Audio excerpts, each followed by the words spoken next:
Mudik Lebaran lancar. Namun bagaimana sih nasib ekonomi masyarakat? Meningkat atau menurun? Mudik Lebaran tahun 2023 ini berjalan aman dan lancar, makanya kita patut bersyukur. Lancarnya di mana? Salah satunya terkait relatif lancarnya arus mudik dan balik. Ya, meskipun masih ada kemacetan, tapi tidak sampailah semengerikan seperti yang lalu-lalu. Macet, tapi nggak crowded banget lah, kan gitu. Mau tidak mau, harus kita akui, ini bagian dari hasil kerja pemerintah dan jajarannya. Bravo sih.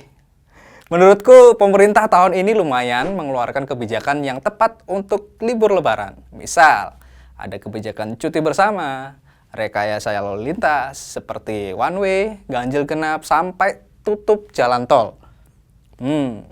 Ada peningkatan. Mungkin ini adalah jawaban pemerintah dari kritik terhadap pembangunan infrastruktur yang masih dikebut hingga sekarang. Jadi terbayang dulu, saat lalu lintas belum terbangun seperti sekarang. Belum ada jalan tol, mengumpulkan banyak kota. Betapa ruwetnya di waktu-waktu mudik dan balik lebaran. Tapi yang tidak kalah penting sebenarnya adalah bagaimana mudik lebaran ini mampu memberikan dampak positif bagi pergerakan ekonomi nasional, regional, bahkan ke daerah. Pemerintah melalui Menteri Pariwisata dan Ekonomi Kreatif Sandiaga Salahuddin Uno mencatat perputaran perekonomian Indonesia selama momentum libur lebaran tahun 2023 ini mencapai 335,3 triliun rupiah. Wow, jumlah ini meningkat drastis dari tahun sebelumnya, yaitu tahun 2022 yang hanya mencapai 70 triliun saja. Jauh sekali perbedaannya kan, 335 triliun sama 70 triliun, ini meningkat. Hasil ini juga tidak lepas dari prediksi Kementerian Perhubungan terkait potensi pergerakan nasional yang mencapai 123 juta orang. Jadi hampir setengah penduduk Indonesia melakukan perjalanan mudik. Luar biasa.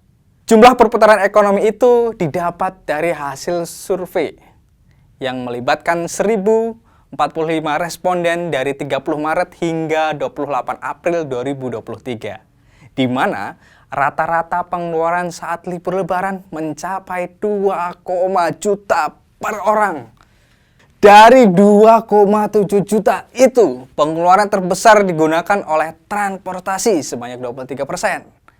Disusul akomodasi 22%, makan dan minum 20%. Souvenir dan cenderamata fashion dan kria itu sampai 14%.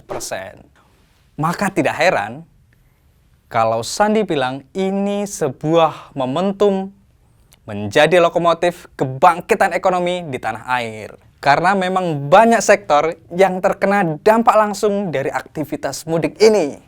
Seperti sektor transportasi, sektor perhotelan, sektor kuliner, tempat oleh-oleh, dan tempat rekreasi. Jadi tiket pesawat dan kereta api habis semua dipesan sekalipun harganya tidak murah. Kamar-kamar hotel banyak terisi meski tarifnya dinaikkan. Dari sini kita bisa melihat fenomena adanya kenaikan taraf hidup masyarakat. Namun, pertanyaannya adalah, apakah pergerakan ekonomi akibat libur lebaran 2023 ini menghasilkan dampak positif bagi ekonomi masyarakat? Sebelum itu, perlu diketahui, Badan Pusat Statistik mencatat pertumbuhan ekonomi Indonesia triwulan pertama tahun 2023 mencapai angka 5,03%. Data ini sedikit meningkat dibandingkan dengan pertumbuhan pada triwulan sebelumnya sebesar 5,01%. Tumbuhnya perekonomian nasional ini tidak lepas dari pulihnya ekonomi masyarakat setelah kasus pandemi COVID-19. Untuk pertumbuhan ekonomi 2023, Selanjutnya, BPS juga masih memperkirakan pertumbuhan ekonomi tetap kuat pada batas kisaran 4,5 sampai 5,3%. Tapi pastinya berapa angkanya?